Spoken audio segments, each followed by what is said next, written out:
Hello everyone, I'm Varitas and I am here for Make Stuff Monday. As you'll notice, it says something else a little different, but I'm going to be nice and not say bad things. But you'll also notice that I am not the, Jello shaker. Yes, unfortunately, Jello shaker has been taken by the plague, so I am once again taking over for this lovely broadcast. And I'm going to attempt to draw something. I'm not quite sure what yet, although I was thinking of attempting to draw my Ragnarok 2 character, since I don't think I've done that before. I thought I'd try something a little more kind of Ragnarok-y, but obviously a little more in kind of the way I do stuff. I don't know. But so that's why I have a picture of my character. I'm using Photoshop. Really useful. Also, Wacom tablet. Oh, the bottom of my Wacom tablet came off. Very useful. I highly recommend these. And if you're really, really lucky, you have the Wacom Cintiq, which is amazing. I drool over those things every time I see them at Comic-Con. But to get down to business, so we're using Adobe Photoshop. This is, I believe, the newest one. Whoops. I'm hitting buttons. And, really helpful, very useful. They have this little pin thing. Now this is one of the more affordable ones. The one I have at home has an eraser on the back and has a much stronger, I want to call it point. What do they call it? It's more detailed, but I mean, I've been using this at work and it's worked pretty good. It's 99 or 120, I don't know. Either way, very useful, and it's a great way to kind of introduce yourself to a Wacom tablet without getting invested in something a little bigger. So the way I have the canvas set up, at 1920 by 1080. It's kind of a standard format. I always kind of start out that way, and depending on how the artwork kind of pulls it together, I either make it smaller, or it also depends on what the artwork is for. So since this is just for fun, essentially, I just kind of started out this way. I might kind of bring it down a bit more. Again, starting out with the usual, where I kind of change everything to a nice neutral color. Just so that it's, the white actually gives you kind of a false sense. And there's other things you can do. So if you know that, I'm going to try to do this more like an educational piece. So if you know that you are going to be, or your artwork is only going to be displayed digitally, or it's optimized for digital, you can keep it at RGB. But if you know that your artwork is going to be a print, one of the things that you can do is you can actually set the mode to CMYK. So CMYK is standard cyan, magenta, yellow, and I've completely forgot what K is. I'll remember in a minute.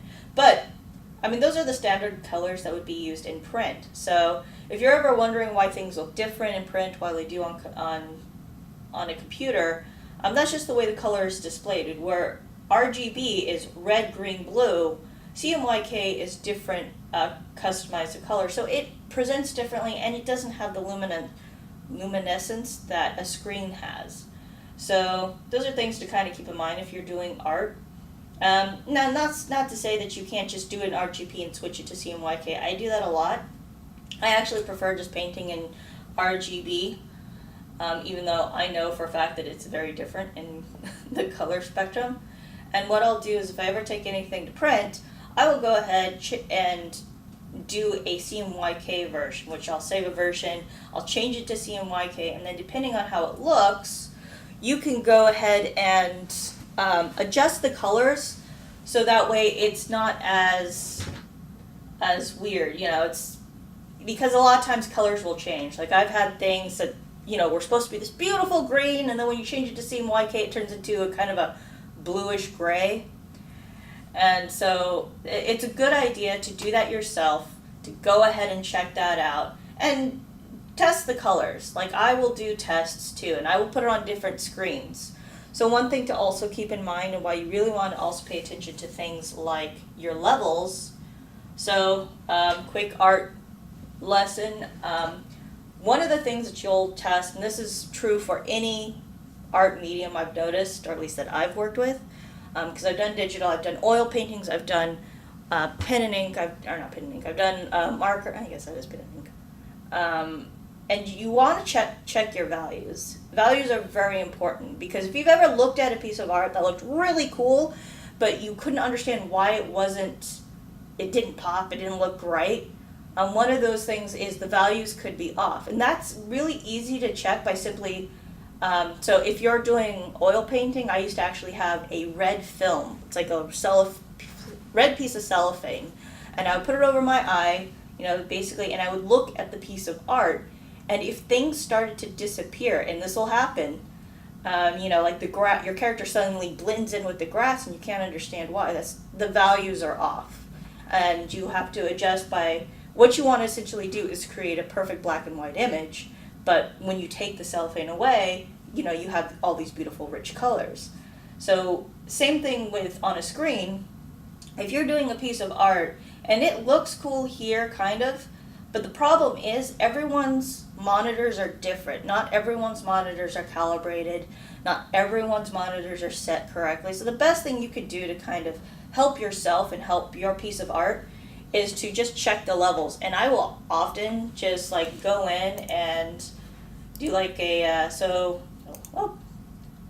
I'll go ahead and create a black and white thing. And here, let's do it on this one so you can see it.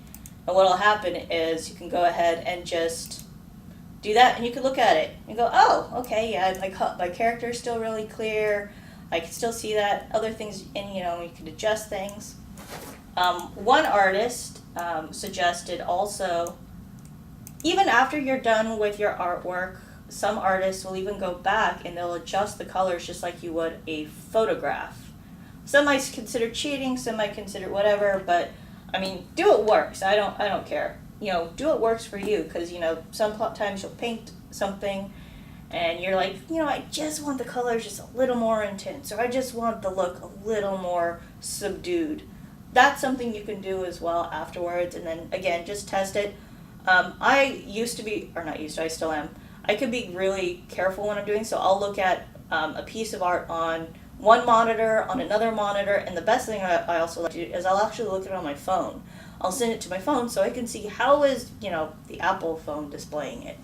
Because there have been cases where something looked really cool and then you look at it on a different monitor and it looks absolutely blown out. In fact, I just had a photographer send me something and the picture is pretty good. The problem is all the colors were really oversaturated.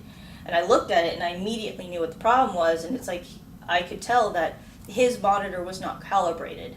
It could have been anything, so whatever he saw on the screen likely looked okay, but when you look at it on a regular, send it to someone or you look at it on other computers, it just looked completely blown out. So that is something to keep in mind when you're doing art and looking around. But I've chatted for like 12 minutes now, so I guess I'll go ahead and get started. Try and keep you entertained, try and be at least as informative as possible. I haven't been doing this I've been doing a lot of like random banners and things. This will be interesting. So this is not normally how my character looks, but this just seems to be the screenshot that I have kind of available.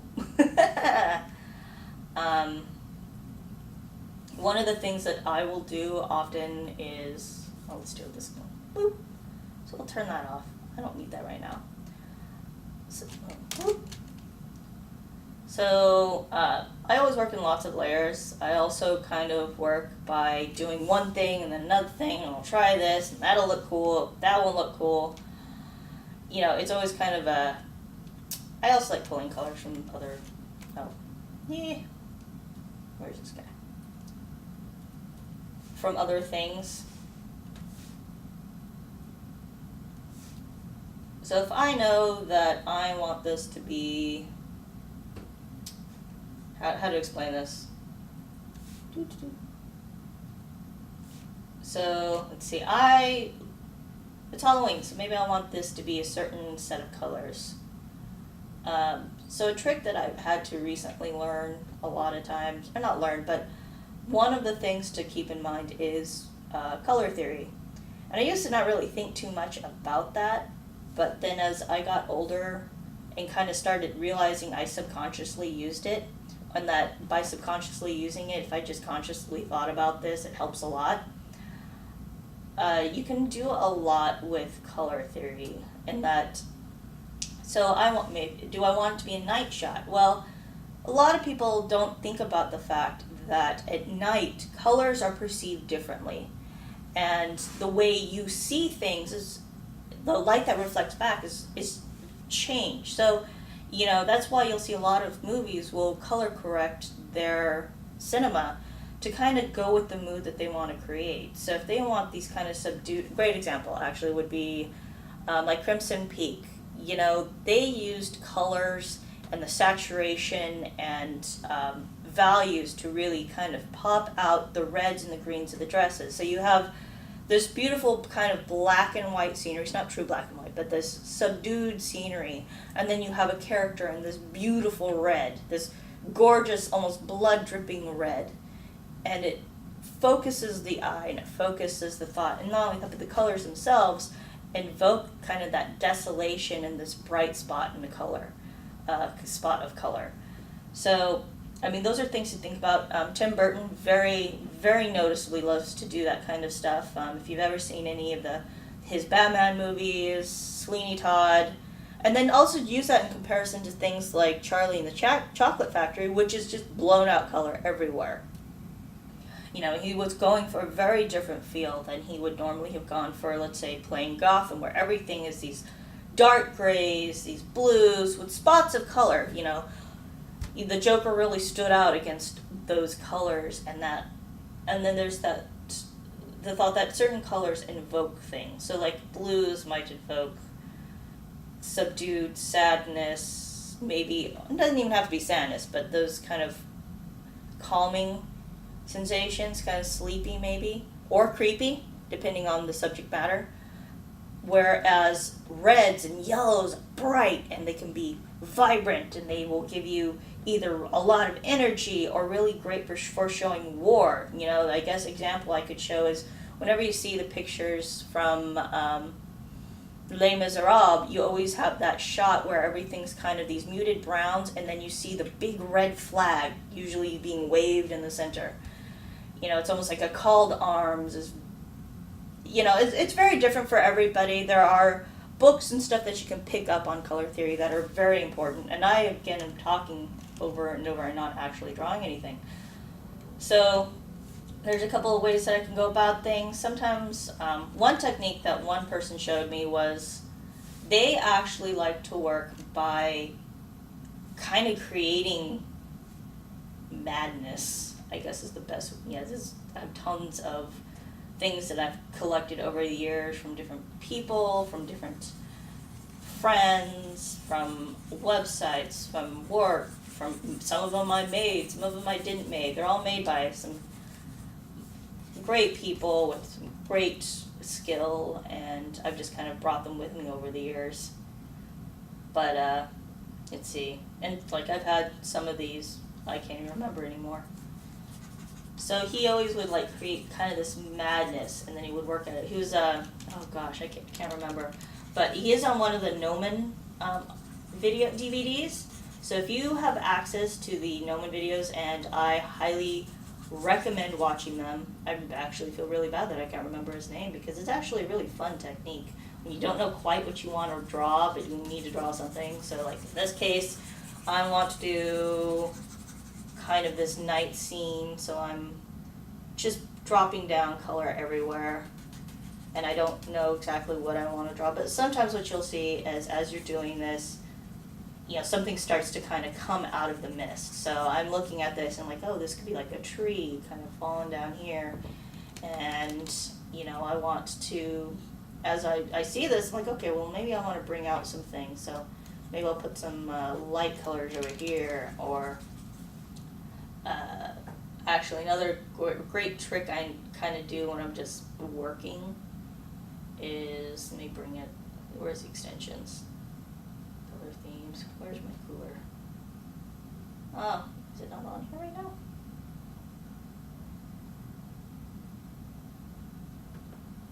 now? Where is it? Okay, well, it must have gotten removed on accident. So there's a program that's actually free, and you can add it to your, oh, I had it on here, where did it go? Or is it just hidden over here? Boop, boop. Workspace range. Ah.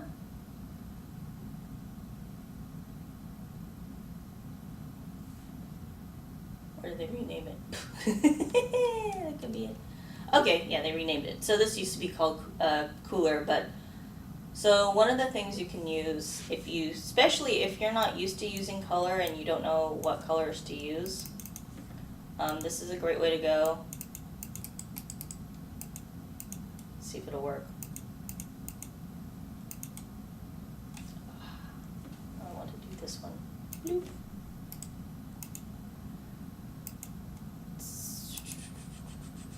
So this has some basic things, like these are some color palettes. So like I might be doing dark forest unknowingly, or my color theme.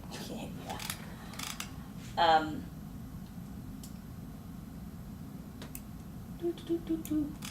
mean, these are some basic ones. You can create a theme.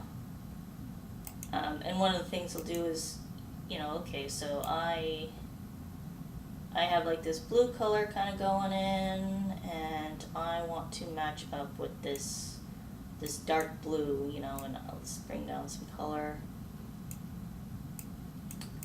And I'd like, okay, I like this color, but I don't know what else I want to use. So here's some of the things that they show. So you have triad, you have complementary. Complementary is a great way to kind of balance colors when you're using colors. I used to do a thing when I did oil painting called underpainting. And the whole idea of underpainting is you paint the opposite of the color first that you're going to view. So if I was drawing Santa Claus and he has a red suit, I actually first paint him green. And then afterwards I go over with red.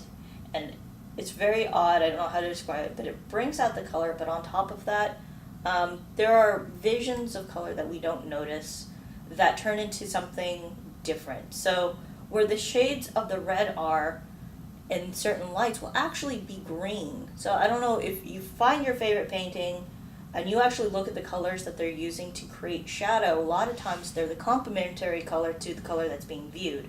So bright green or bright red would be green and vice versa. If you're painting something that's green, sometimes the shadows will be like this dark red. And it's kind of cool to experiment with that. I've done that a few times where I'm just like, well, not done it a few times, where I've looked at things and went, oh, well, that's interesting. And I never noticed that for the longest time, all these kind of strange colors that pop up with, especially a lot of classical colors and looks. Even some of my favorite artists that I've admired, do a lot of that. So in this case, I want to maybe have, maybe some moonlight coming through.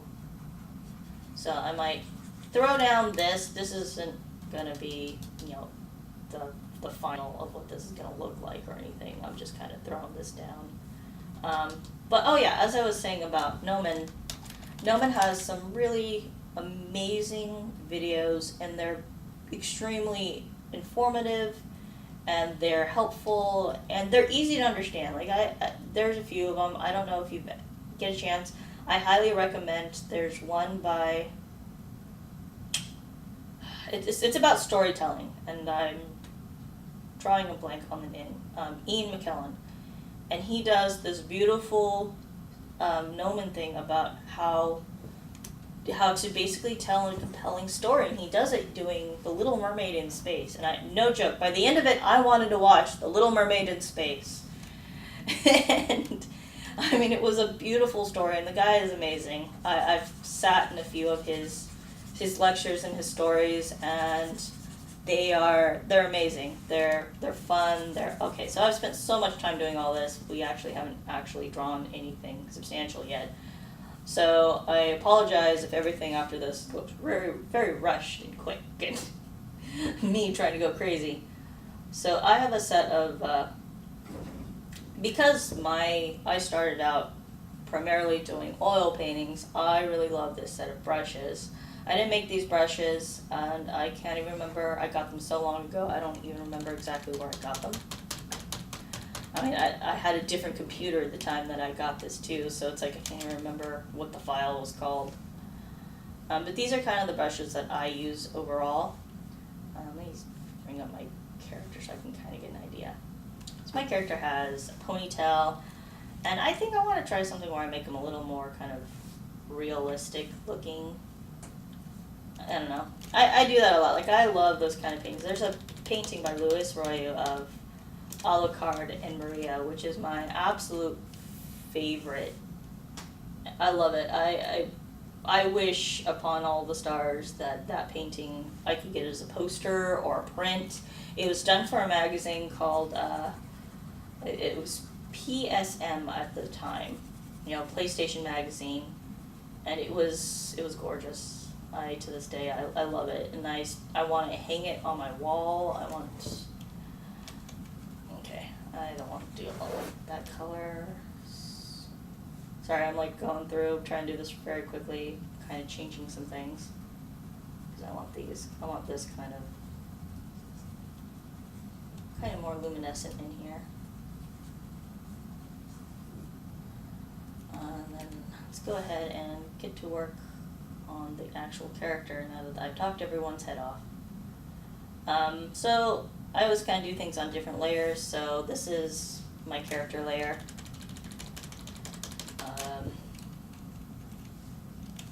Oh, that's right, that was my other... I need the other thing. There it is. So here's this.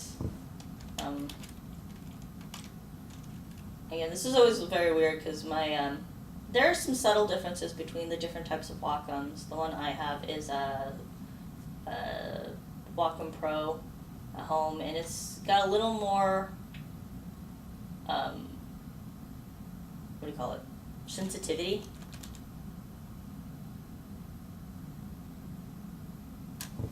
So...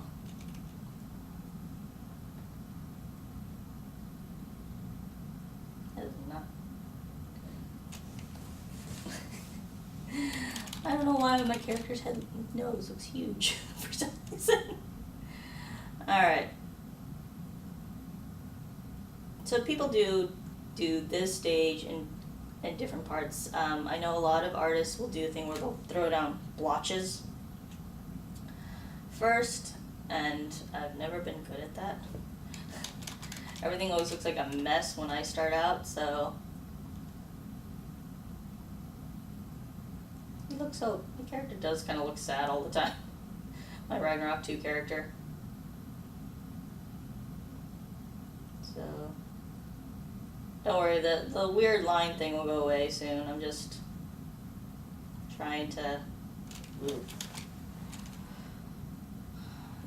get some space down. Let's see. Do I have the pointy ears? I think I bought the pointy ears. I do have kind of pointy ears. So, anyone who's watched my other stream, I have like the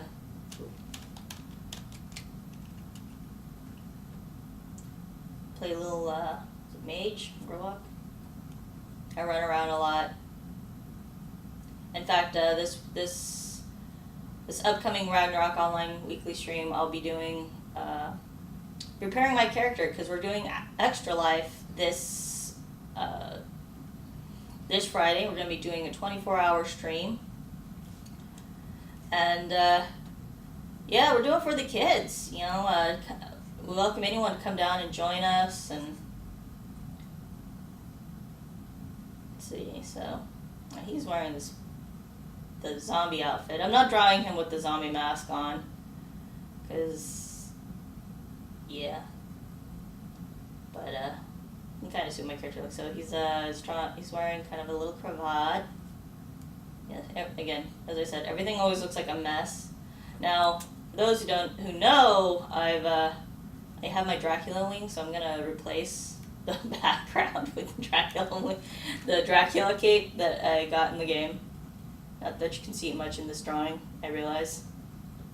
But I'm gonna keep the rest. You know, the constant joke now is I'm trying to find a way to dress the rest of my character so I match the wings. Because the wings don't have like an outfit that goes with them. So maybe I'll change that. So there's a character so far.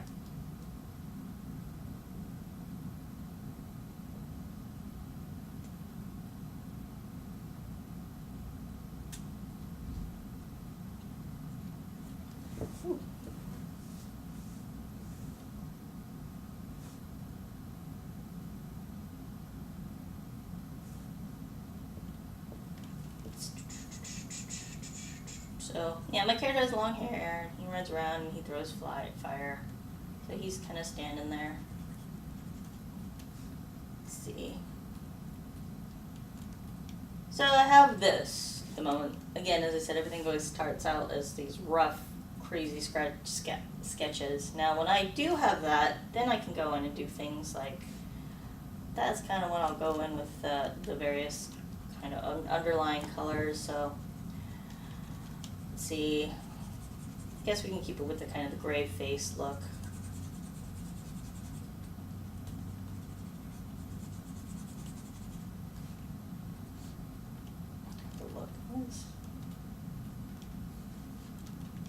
There's like a band-aid on his nose. I don't know. So we'll do that.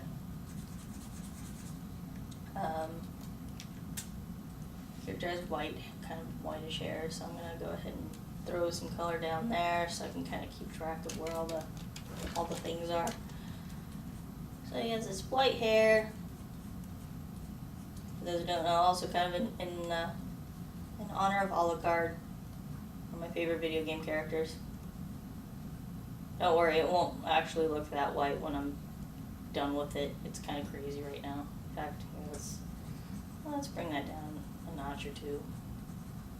As you see, I'm not really worried about too much detail at the moment. I'm just kind of throwing everything down. Usually by the time I get to that point, everything's kind of colored in its own way. The wings are... I'm not doing a underpainting right now. I'm just kind of throwing down an idea of the base colors that I want. So it's they're kind of maroon colors, so throwing that down so I can just get used to these, where I want things placed. And actually, since since I can change the colors here anyways, I'm going to go ahead and change this so it matches the wings, at least. So some color here, color up here, the little ears. I'll go ahead and keep the kind of a dark browny color. Although, again, since this is kind of nighttime, it doesn't need to be particularly that color.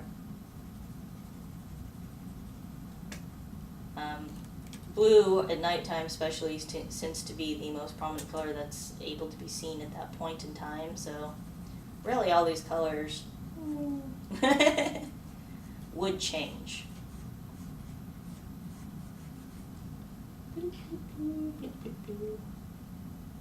That's why sometimes I think it's a good idea that I didn't do right now, because I'm kind of rushed for time, is I keep photographs of similar color schemes around, just so I can kind of keep track of what colors I'm using and when. You know, I don't want to get too far off, and I don't want it to be too weird. Wait, alright, so got the white shirt, white cravat, and technically my character has no torso here. Awkward. We're gonna do that.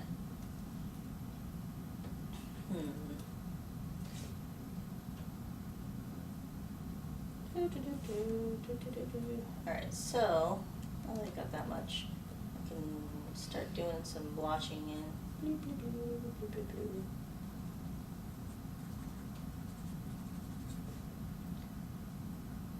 And then there's nothing here, but at this point, I'm like, okay. So one thing that someone suggested was, at one time, you're doing all these paintings, and really one of the things to keep in mind is people's eyes will often be drawn to faces first. So whenever you have a painting, it's kind of good to recognize where the eye is going to be drawn, or where do you want the eye drawn. And one thing to keep in mind is, you have a painting, generally, the first thing people will see is the face. So you want kind of a lot of detail in that point. I think if a good example is, if you looked at some impressionistic paintings, you'll notice that a lot of the rest of the painting is kind of crazy, but the one point that has a lot of detail is, the face or the figure. I noticed that in some Michelangelo paintings too. It's like the light is on the face, the detail in the eyes is in the detail in the face is in the eyes, and the rest of the painting is kind of a suggestion of what's in the background, and that's all you need. Your brain fills out the rest. It's interesting to realize, and it took me a while to realize just how much that doesn't need to be completely defined before you need to really look at that. I mean, not that really detailed, I love really detailed paintings, don't get me wrong. One of my favorite Star Wars artists, he does these amazing things. He usually does these, stormtroopers on spaceships, and I mean, they are these gorgeous, hyper detailed. I get jealous every time I see them, because I don't even think I have the patience to do that kind of detail. I mean, you could see everything. It's gorgeous. But he does recognize, like, you have the whole, your foreground subject, your background subject. Sometimes they're kind of, especially as you get in the distance, you have atmosphere. And some people forget about atmosphere. And this has nothing to do with what you're painting. I mean, it just comes with the reality of, as things get far away, especially in a battle scene, there's smoke, there's debris, there's, spaceships in the background, there's exhaust, there's all this crap running around, and you don't need to do a lot of detail. Hello, alligator! And I realized, no, I don't have my hat on. I thought I'd just preface that now while we're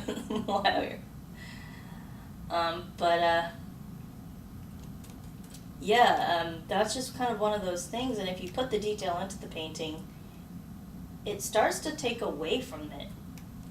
It starts to lose lots of things. I'm talking about all kinds of random things. Right now, I'm talking about just the fact that in some cases, depending on the painting that you're doing, you might not actually want all that detail. I don't know why my guys decided to look up. I guess I'm going to go with that.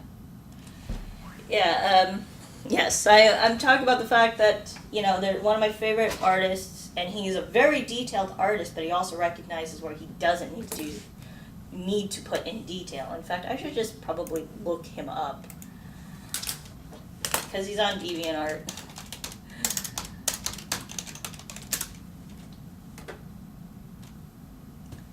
Yeah, and it doesn't work for all paintings. In fact, it can take away. It goes back to, what is the subject of your piece? And if your piece is the stormtrooper with the big gun, keep the detail on the stormtrooper and the big gun, and, hint at the rest.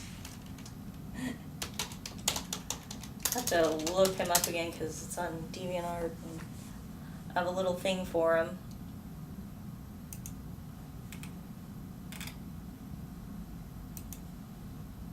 Let's see, where's my favorites? I'll just look up my favorites.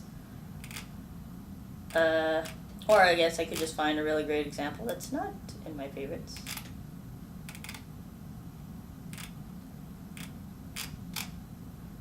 I think this is him. No, not that one. Here's a great example. So I'm going to open this up. So I love this picture. And as you can see, one of the things is you have this beautifully done stormtrooper right in the, this center. I don't know, can you see it? Maybe you can't see it. I was hoping it would pop up here. There he is. Okay.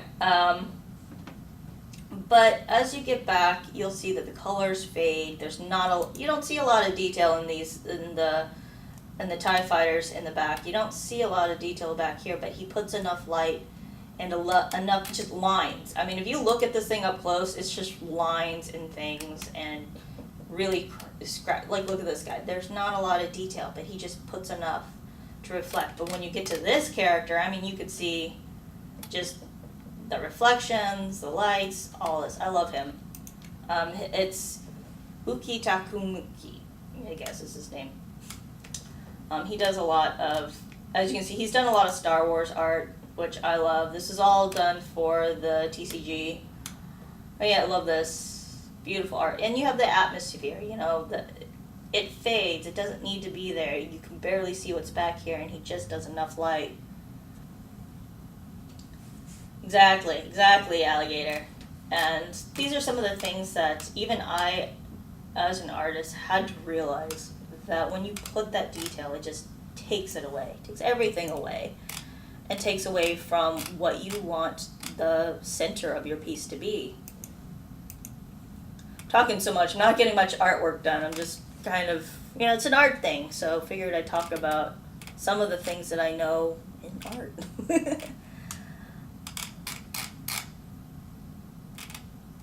Also trying to make sure I don't post anything from other games, because I do love other art games.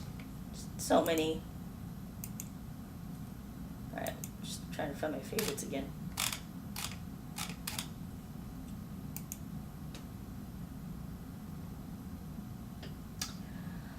Yeah, that's another thing to kind of keep in mind. So much can be done with shadows. So here's one of my favorite artists, and I actually don't know what happened to her.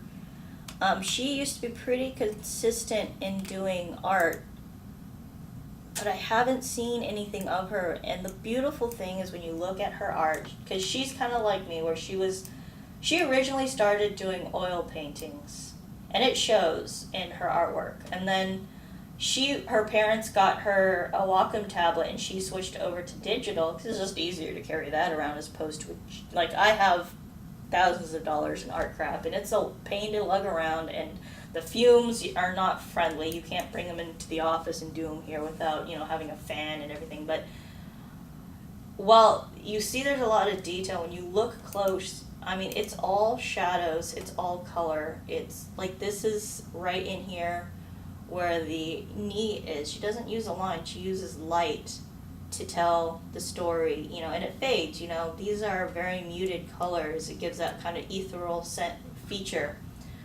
And she doesn't use really lines. In fact, she had some tutorials on her website, which were really helpful to me, of how she brings out the color. And the things that you don't think about is people's faces are not pink. Usually they're in shades of orange, shades of bright red, shades of purple. And then obviously depending on the color of the face, you're going to use yellows, you're going to use things that people don't think about because they're so used to growing up. And, when you're drawing as a kid, you're like, oh, you use pink to paint in their faces. Pink kind of starts to come out, but it isn't actually the true color that you would use when you're actually painting these paintings. Gosh, what are they? It's really... Oh, let me find that picture. Let's go back. I'm trying to find another one of hers to be a really kind of good example of what where are they? She used to have some really good kind of...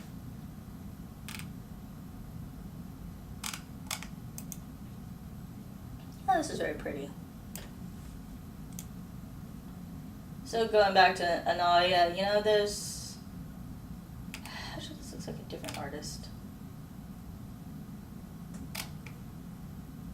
Well, these are not. It's hard to tell, but actually, they're not just those straight pink colors. A lot of faces, especially white skin tones, have a lot of luminescence, and people forget that. The pale skin tones bring in a lot of light, and on top of that, because they're so pale, you'll have blues, you'll have greens, you'll have the veins. You don't recognize with your naked eye, but when you don't have that in a painting, it doesn't look right, and you might not realize why it doesn't look right. And those are some of the things, your eyes and your brain will pick up stuff that you don't realize until something is wrong. That's why I've had lots of situations where I'm looking at a painting I did, and I'm like, what is wrong with this painting? And I don't see it right away. And sometimes it takes me a minute of actually measuring things or looking at light or doing the color value thing that I said, black and white, to figure out what is wrong with this image. Or sometimes turning it upside down. A great example that I've known artists to do, or people who are not normally artists, is they will draw a picture upside down, because then it forces the left side of the brain to take over, and then things become mathematically accurate. You don't realize it, and then you just flip it back up, and it's like, oh, that's perfect. So I started using that kind of backwards, where I would turn a picture upside down and go, and that's when I'll realize, oh, well, the arm is slightly too long, or the face is the wrong angle. Another thing is sometimes I just walk away from a painting. I will walk away for it from a couple of days and let it kind of percolate in my head, and then I'll come back and look at it, and when you're looking at it with fresh eyes, that actually helps a lot. You don't notice these things until something is very wrong, and you're like, oh, that's the problem. Darr. And then you feel really stupid like I do. Alex, you say, I really wish artists out there would stop that. Oh, yeah. I also hate how people expect you to have an oversaturated colors regardless of the lighting to show normal skin tone. Yes. I was kind of talking about color theory earlier. I don't know if you heard me. And, yeah, oversaturation of colors can also ruin an image. I mean, it might not look like it's ruined, but you also wouldn't get the effect that you would if you, say, kept to a certain color palette or kept to a certain look or an idea. And I accidentally have a line on here. I don't know where that went or how that came about, but that's okay, it'll go away.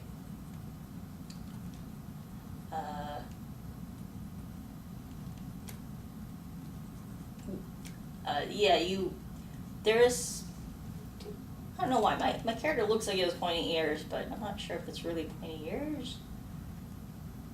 Oh, maybe, no, it's not. I don't look at my character's ears very often. I'm usually trying not to die, so, whoops. Here, so let's give him he's just a normal human thingy. So let's do this. He's not a...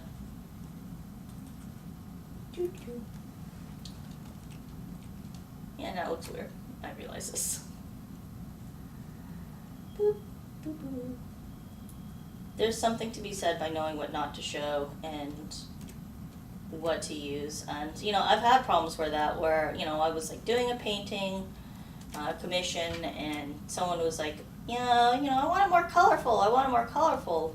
Despite the fact that, in the description that's given to me, it's like, oh, I want it to be, brooding and blah, blah, blah, blah. I'm like, okay, I can make this really cool painting. And they're, I don't get it. I don't understand what's wrong. And I'm like, kind of trust me to do my thing.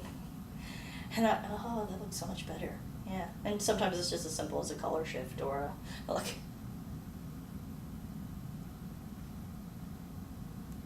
Yeah, I love anime, don't get me wrong. I play a lot of anime, watch a lot of anime. My favorite is, Vampire Hunter D, Cowboy Bebop, all of those. But, I will, even the funny thing is with things like that, people don't realize that even those artists, or at least from what I've heard from Vampire Hunter D, they do pay attention, or they're trying to invoke a thought or an image sometimes it's things like budget, painting concerns, sell. I mean, talking about animation is a completely different thing, and I could talk forever animation. I love animation, like stop motion animation. I collect animation cells. Trust me, I could go on forever on that. And then, anime is kind of nice because it's over the years, told a much deeper, I want to say, breadth of stories than I would have ever gotten if I just watched Disney. I mean, I love Disney movies too, but, let's face it, they stick to a very kind of PG, very simple kind of storylines, whereas when you watch something like Cowboy Bebop, again, I can go into a whole thing on storytelling, studied it for years, and I love it. Sat in a lot of really great lectures.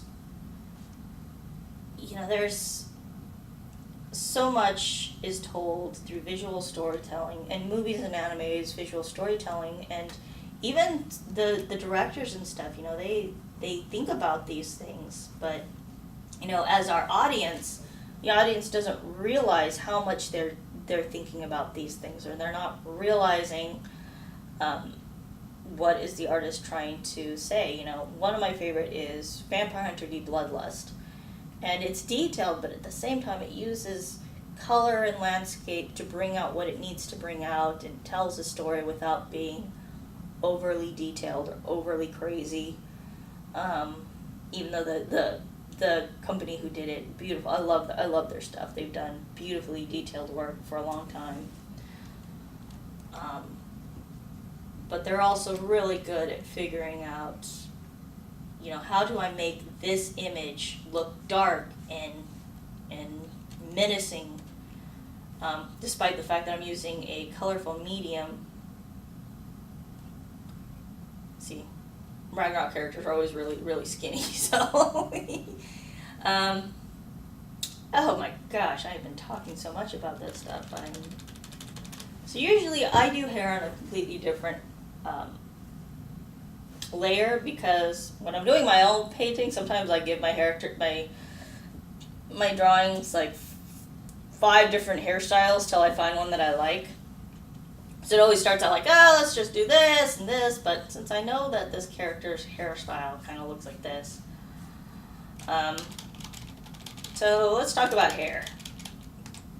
So again, with oil painting and digital painting, one of the things to keep in mind, the artist that I just showed you, this is also one of the things that I've heard from multiple artists.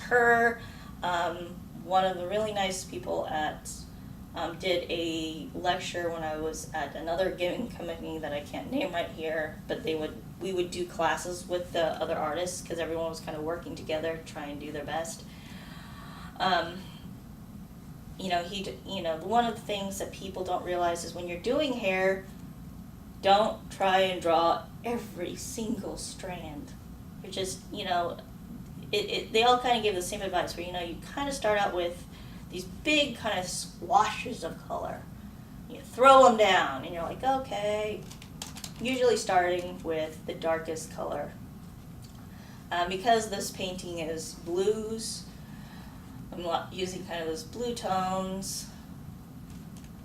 I did it in this dark blue. Trust me, it will not be dark blue when I'm done. It just looks that way right now.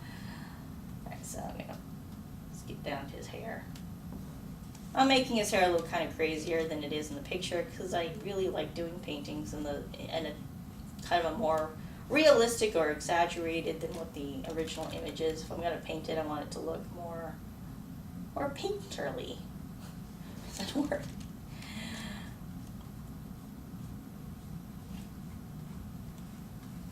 So I'm throwing down these colors, bloop, bloop, bloop, bloop, bloop, bloop. And then you kind of start working from there, where you get a little lighter. I try and make sure to use kind of these very, as you see, they're kind of just,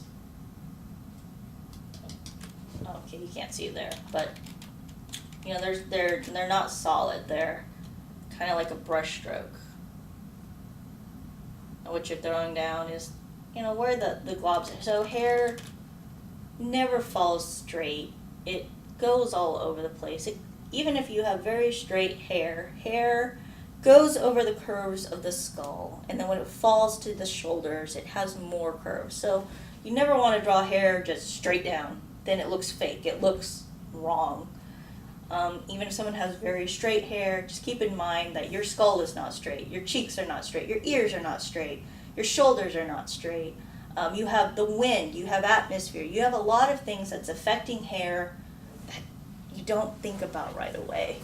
So these are, and I sometimes have trouble with this because I'm like, do they have curly hair? And then I get to the point where I haven't decided if they have curly hair, so I kind of throw down things, and this is why they always have 5 different hairstyles. I'm like, I don't like this hairstyle, start over again. I don't like this hairstyle. Oh, this kind of works, and then I'll play with it. No, I kind of don't like that. This needs to be different. So, but, and hair kind of, so my guy's hair is kind of poofy. He's an anime character. Let's not ignore that. The Ragnarok characters look very anime. So, going to give him some curl, a little volume. Yes.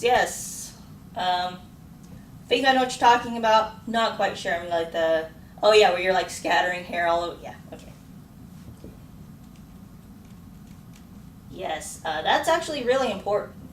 If I'm remembering what you're talking about, I don't often know the names of things because most of what I've learned from other artists, trial and error, lots of things, Gnomon videos, stuff like that. But yeah, hair moves about, and kind of like the same thing when you're doing a painting, like a big painting. You have pieces of hair in the back that have kind of fallen out of the rest and not quite highlighted, but they're just kind of scattered about. Ah, cool. No subsurface scattering. I love subsurface scattering with hair. No subsurface scattering is light scattering through transparent objects. Yes. So for those who also don't know, Alligator also is an artist, and she comes in and shows me her art every once in a while. Although from some of it, not always friendly to post live. I'll let Alligator post what she wants to post and all that.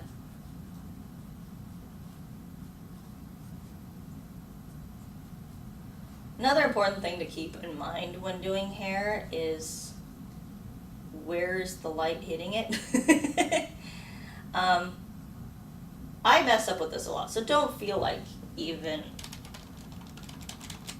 if you're trying to figure out and you don't realize or don't know, hair on the scalp is like a ball, but not like a smooth ball because it's hitting the various strands weirdly, not oddly, but it affects the way that it looks, and it affects the way that it hits, and it affects the way it reflects. But yeah, you gotta kind of keep track of that, like,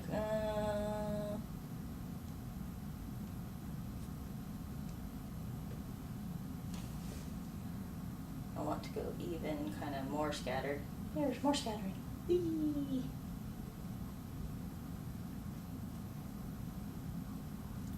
Like I said, I have a lot of weird brushes that do some stuff. It's actually not scattering the way I want it to. Oh, there you go.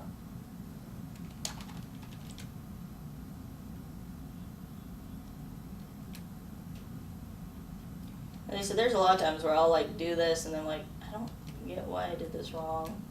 And I'll go back the next day and like, oh, now I know what's wrong, and then I'll fix it. So one beauty about doing not oil paintings, doing this is it helps. It's much easier to correct this than it is to correct oil paintings. You can correct an oil painting, but it's never the same. It's not as easy. That's not done, but we're running out of time, so I'm kind of moving from spot to spot trying to get something done. I think I gave my guy silver eyes or red eyes.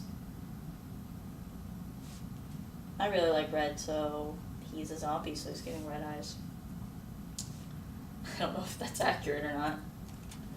I think it is. I think my guy has red eyes. Now the cool thing about this is going back to what I... Don't do that. Do what I just did. No, it's actually my character's hair is white. But I was trying some things. Nah, the hair's not done. They're just kind of sitting there at the moment.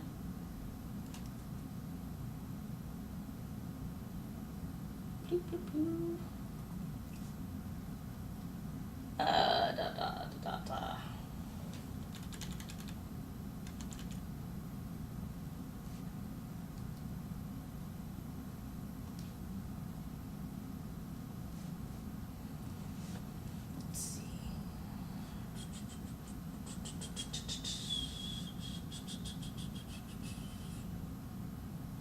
Yeah, so I started late, so I'm going a little bit later. But now at that point where I'm like, oh, okay, I should really get something down that doesn't look, or at least looks semi where I need it to be. So I'm just putting that down. Don't put your highlights down until you're done, but sometimes I do that just so I can kind of get a look at the character. So again, going back to eyes are pretty important. They may not seem important at the moment, at first, but people will subconsciously look at the eyes before they'll look at anything else.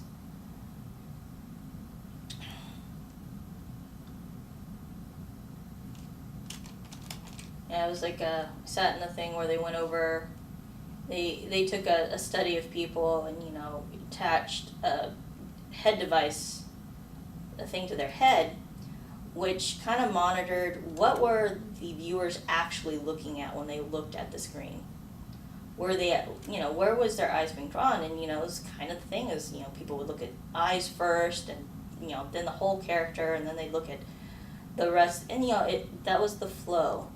And by controlling the flow and knowing where the controller is, you can change a lot. And then also, again, go back to where's the subject matter? What's important for this right now? So you might notice using, now I'm kind of going in with a dark brown. So I usually do a lot of paintings with ultramarine blue and burnt sienna to create a black, because nothing in life is ever truly black. So I like using that as the base of what I do a lot of art pieces for, because I just like that color. I like that blue, and if you haven't noticed, I do a lot of kind of gothic art when I'm home. I guess you wouldn't have noticed. I don't think I've ever posted my gothic art. At least not here.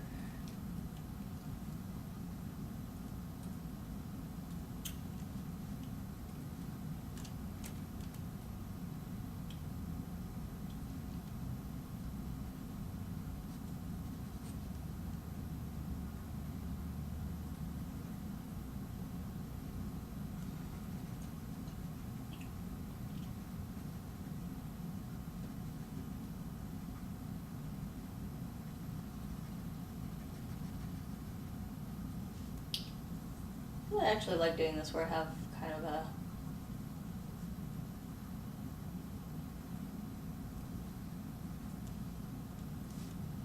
colors, try sketching. I don't know, I kind of like the sketchiness of it.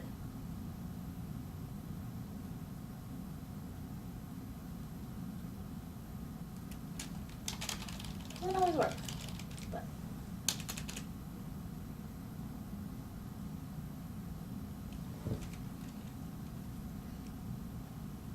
maybe I'll finish this some other time when I have time. When I have time.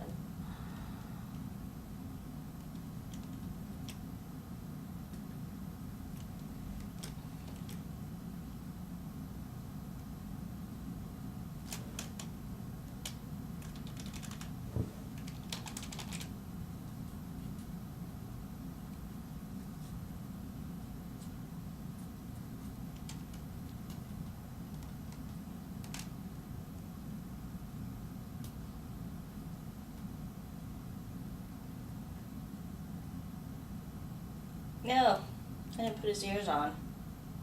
Oh well. Actually, my character doesn't have his ears anymore. I ran out of time on my ears. Yeah. So I want to go back to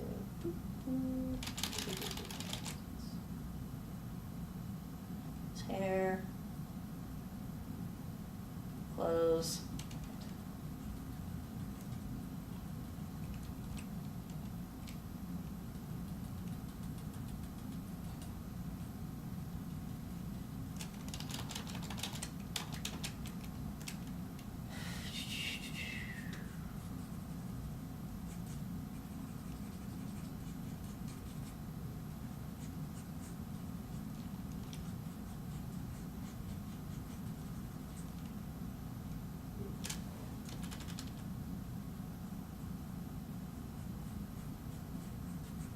Has a big old peasant shirts.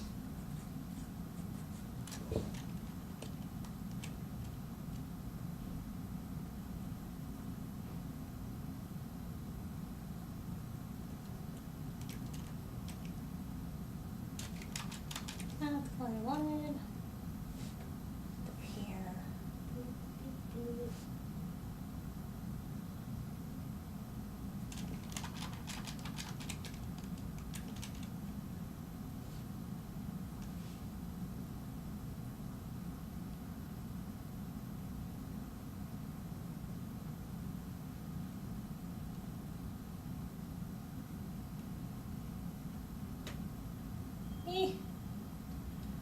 Alright, so can't go too much longer.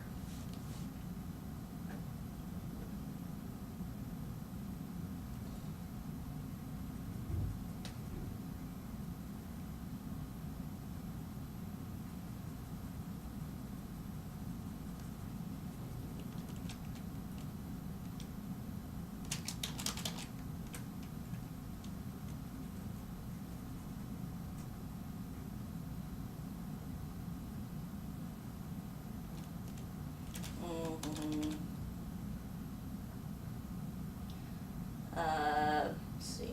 Well, let's just do this for now. So I didn't get as far as I'd like to have gone. I talked a lot more than I should have. Or maybe, I don't know. I hope it was informative.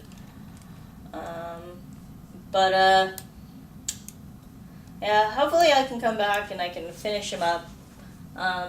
Do as I said, take some time, step away from the character, then come back to him and kind of look him over.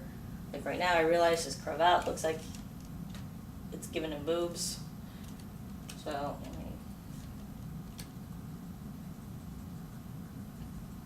isn't that awkward?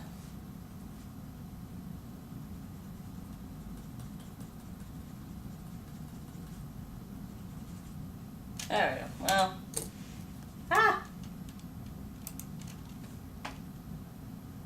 Well, alright. Well, that's been Make Stuff Monday. Thank you for joining us. Hopefully, Jello Shaker will be able to join us again next week. She has the plague at the moment, but we will be having Extra Life this Friday, so please join us. I have the Ragnarok stream on Thursdays at 5, and we will be going 24 hours this Friday starting at 9 a.m. PDT. And we will going, and we'll be playing all kinds of games. We'll be starting out with all of our Ragnarok, our War Portal, Gravity games. So that includes, Dragon Saga, Rose, Requiem, RO2, all of that fun stuff. And we will be going ahead, and then after as the night gets later, we'll start shifting our games to be a little more kind of Halloween themed. Or at least fun. I think I'm going to be playing Baldur's Gate at like 4 in the morning at some point. But, I thought I'd go with the classics. But yes, thank you for joining me. I am Varitas. This has been Make Stuff Monday. And we'll see you next time. Bye!